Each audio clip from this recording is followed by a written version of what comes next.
वालेकुम प्यारे भाइयों, मैं आज आपकी खिदमत में दोबारा हाज़िर हूँ। यहाँ मिलान स्टेशन का आपको नज़ारा दिखाते हैं। यहाँ पे जो ट्रैफिक है, यहाँ पे जो लोग हैं, यहाँ कितनी रौनक है रात के वक्त। बल्कि पूरा दिन ही ऐसा होता है कि यहाँ आमतौर पर यहाँ की लोगों की बहुत ज़्यादा है।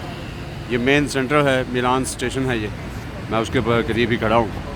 तो रोज़ा आपके लिए एक इन्फॉर्मेटिव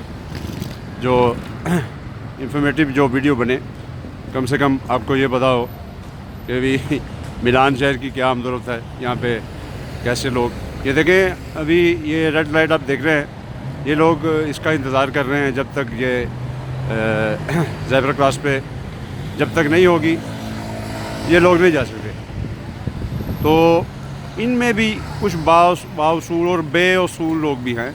ये देखिए, जैसा कि ये लड़की जो क्रॉस करने को उसे बहुत जल्दी थी, वो देखें, तो उसे ये नहीं पता चल रहा कि यहाँ पे अभी उसकी जान को भी खतरा हो सकता है, क्योंकि लाइट रेड है, ठीक है। और ये देखिए, अभी तक रेड लाइट है लेकिन वो जा रही है, उसे कोई परवाह नहीं। यानी इससे क्या साबित होता है? साबित ये होता है कि अच्छे बुरे लोग हर मुआशरे में हैं। जो बाउसूल लोग हैं वो रेड लाइट पे भी खड़े हो जाते हैं, चाहे कोई ट्रैफिक हो या ना हो। मेरा ये देखें, ये जो बाउसूल लोग थे ना, वो भी लाइट जब ही जब ग्रीन हुई है तो फिर ही वो गुजरे हैं।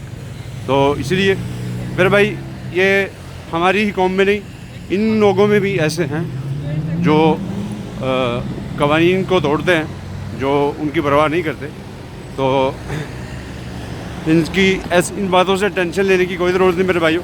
मेरा आपको जो मैसेज देना था वो यही था कि यहाँ पे पूरी दुनिया में आप जहाँ भी चले जाएँ, वहाँ पे आपको उसूल पसंद लोग भी मिलेंगे, और जो कवानीन को पसंद नहीं करते, जिनको तोड़ते हैं, वो भी मिलेंगे। ठीक है, अपना ख्याल रखिएगा। अस्सलाम वालेकुम। पाकिस्तान जिंदाबाद।